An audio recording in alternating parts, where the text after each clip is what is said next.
यह गवाही एक ऐसे इंसान की है जिसका शरीर एक हादसे के कारण लगभग 2 हिस्सों में कट चुका था और वह व्यक्ति मृत्यु के कगार पर आ गया था। और यह चुनाव उसका था कि वह मरकर परमेश्वर के साथ रहेगा या फिर कटे हुई स्थिति में वो इस धरती पर रहेगा। यह गवाही है ब्रूस वेन नाटा की। बचपन से ही उसका जीवन संघर्ष से और परेशानियों से भरा हुआ था। बचपन में उन्हें कोई पसंद नहीं करता था और उसे डराया और धमकाया जाता था, जिसके कारण यह भाई बहुत ही ज़्यादा दुखित रहता था क्योंकि इन्हें लगता था कि कोई इन्हें प्यार नहीं करता है। ब्रूस ने बताया कि वे कभी भी चर्च नहीं गए थे, लेकिन एक दिन वे उसके दादा और दादी के साथ चर्च गए और वहाँ पर उनके दादा दादी उसे संडे स्कूल में भेज दिया।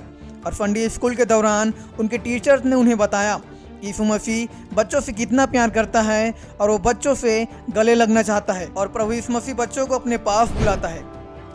चर्च से घर आने के बाद ब्रूस अपने कमरे में आता है और रोने लगता है। वो सोचता है कि उन्हें कोई भी प्यार नहीं करता है और कोई भी उनके साथ रहना नहीं चाहता है।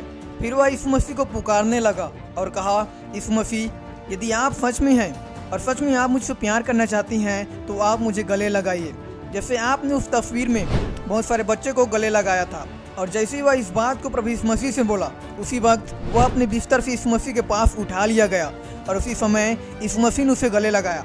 उस दौरान ब्रूस ने अपने पूरे शरीर में ऐसा महसूस किया कि जैसे वे परमेश्वर के अनंत प्रेम से भर गए हैं और उन्होंने अपने जीवन में ऐसा प्रेम का अनुभव किया जो उन्होंने पहले कभी नहीं किया था।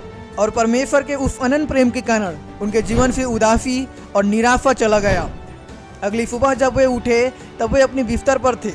उस समय उन्होंने परमेश्वर के बारे में सोचा और अनुभव किया कि परमेश्वर सच में है। उस दिन ब्रूस के जीवन में परमेश्वर की उपस्थिति आया और वो हर दिन परमेश्वर के साथ अपना जीवन व्यतीत करने लगा।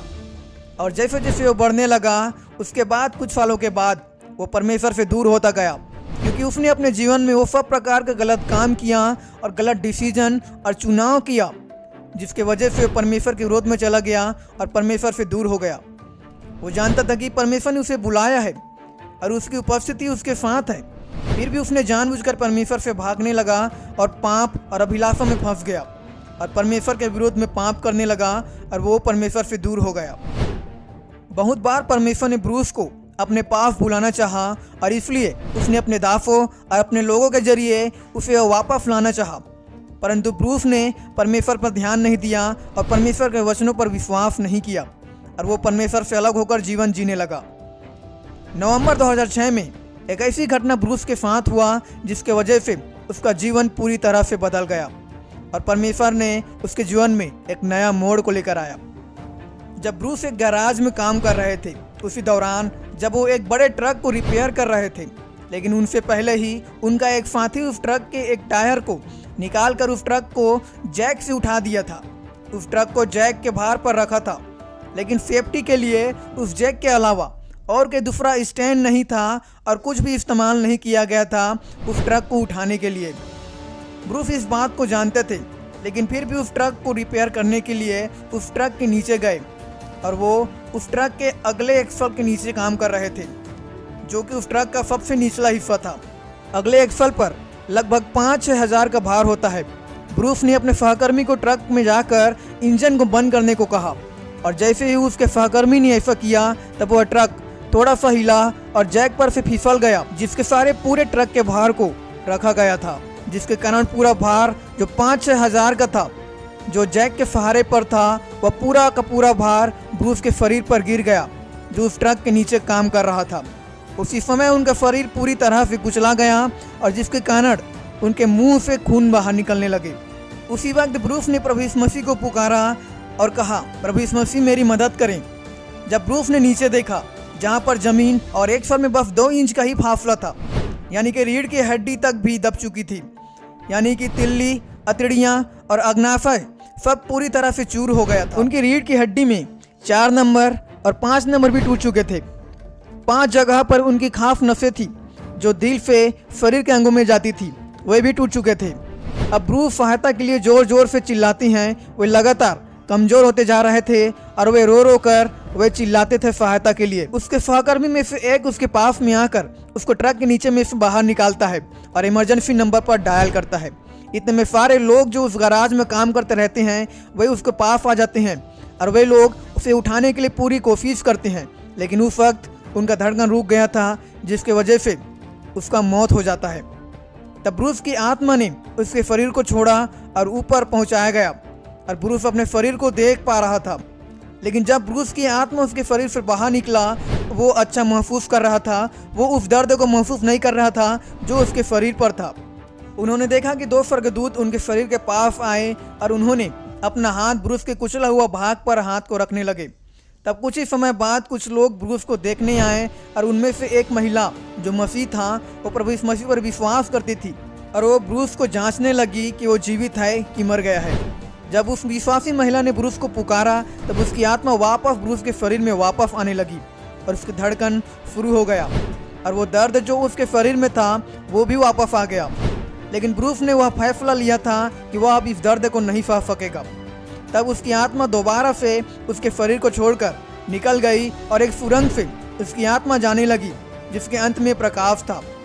ब्रूस उस सुरंग से प्रकाश की ओर जाने लगा और जैसे जैसे वह स्वर्ग की ओर आगे बढ़ते जा रहा था, तब उसकी ओर एक आवाज आने लगी जो उस विश्वासी महिला की थी और वो चिल्ला चिल्ला कर बोल रही थी कि वापिस आ जाओ।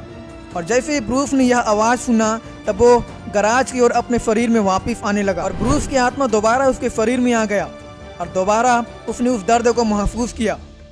पर उस समय परमेश्वर ने ब्रूस से बातें किया और बोला, यदि तुम जीना चाहते हो तो तुम्हें लड़ना होगा और यह लड़ाई बहुत मुश्किल होगी। और परमेश्वर ने उसके सामने चुनाव रखा। ब्रूस को उनके शरीर में इतना दर्द हो रहा था कि उसने उस वक्त इनकार कर दिया और न जीने का फैसला किया।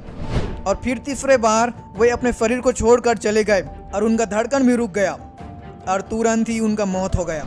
और फिर उसी सुरंग से ऊपर जाने लगे स्वर्ग की ओर। लेकिन फिर से वह विश्वासी महिला जो ब्रूस को देखने आई थी, वो ब्रूस के लिए दोबारा प्रार्थना करना शुरू कर दिया और परमेश्वर से बोलने लगी कि वो दोबारा जीवित हो जाए। और वो विश्वासी महिला निरंतर उसके लिए प्रार्थना कर रही थी। तब ब्रूस वापस से जीवित हो गया और विश्वासी महिला ब्रूस से कहने लगी, तुम्हें जीवित रहना है तुम्हारे परिवार के लिए। और वो महिला ब्रूस को याद दिलाने लगी कि तुम्हारे पत्नी और तुम्हारे बच्चे हैं और तुम्हें उनके लिए जीना है। परमेश्वर ब्रूस से उस महिला के द्वारा बातें कर रहा था और उसके परिवार के बारे में उसे याद दिला रहा था। ब्रूस अपने लिए जीवित तो रहना नहीं चाहता था, लेकिन परमेश्वर ने उसके परिवार के बारे में याद दिलाया और इसलिए ब्रूस मान जाता है कि वो जीवित रहेगा। तब ब्रूस को एम्बुलेंस के द्वारा हॉस्पिटल में एडमिट कराया जाता है। लेकिन जब डॉक्टर्स ने उसके बॉडी का जांच किया, तब डॉक्टर्स हैरान थे, ये अब तक जीवित कैसे है। फिर जब ब्रूस की सर्जरी हुई, तब डॉक्टर्स ने कहा ये 1 या 1.5 साल तक ही जीवित रहेगा। तब ब्रूस की पत्नी और उसके दोस्त ने उनके लिए प्रार्थना किया, जैसे बाइबल में लिखा है कि धर्मी जन की प्रार्थना से बहुत कुछ हो सकता है। ब्रूस की बॉडी लगभग 2 हिस्सों में कट चुका था।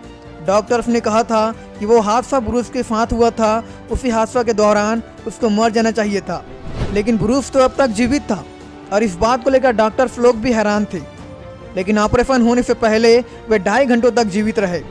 ब्रूस की अतड़ियाँ पूरी तरह से चूर हो चुकी थी, इसलिए बाकी बचे भाग को काट कर अलग कर दिया जाता है और सिर्फ 2 फीट लंबी आंत को ही रहने दिया जाता है। उनके जीने के लिए यह काफ़ी नहीं था। उन्हें पाइप के जरिए खाना खिलाया जा रहा था और डॉक्टर्स ने कहा था कि वो ज़्यादा दिन तक जी नहीं पाएगा। तब परमेश्वर ने अपने दास ब्रूस कार्लसन को प्रार्थना करने के लिए उभारा और ये परमेश्वर का दास 2 दिनों बाद फ्लाइट से न्यूयॉर्क आ गया और वह हॉस्पिटल गया जहां पर ब्रूस को एडमिट किया गया था। तब उन्होंने उसके लिए हाथ रखकर प्रार्थना किया और कहा, परमेश्वर जो प्रार्थना ब्रूस के लिए पहले ही हो चुकी थी, उनके साथ मैं अपनी प्रार्थनाओं को भी जोड़ता हूं। और उन्होंने उनकी आंत वाली जगह पर हाथ रखकर प्रार्थना किया। तब ब्रूस ने एक अद्भुत सामर्थ्य को अपने शरीर में महसूस किया और उन्होंने महसूस किया कि वो सामर्थ्य उनके सिर से उनके पेट तक गई है। तब ब्रूस ने कहा कि उनके पेट में कुछ हलचल हुआ है। तब डॉक्टर्स ने उनके प्रार्थना करने के बाद ब्रूस की दोबारा टेस्ट किया। तब डॉक्टर्स ने पाया कि जो वहाँ 2 फीट लंबी थी, वो अब 9 से 11 फीट लंबी हो चुकी है। और इस बात को जानकर डॉक्टर्स लोग हैरान हो गए। यानी कि जिस वक्त पास्टर ब्रूस ने उसके लिए प्रार्थना किया, उसी वक्त परमेश्वर ने उसे ठीक कर दिया था। और ब्रूस जो दुर्घटना के कारण मरने पर था, लेकिन प्रार्थना के द्वारा अब ब्रूस पूरी तरह से ठीक हो चुके थे। इस अद्भुत चमत्कार के बारे में लोगों तक खबर पहुंच गई और कई लोग इसके बारे में सुने कि कैसे ब्रूस मौत से बचाया गया था।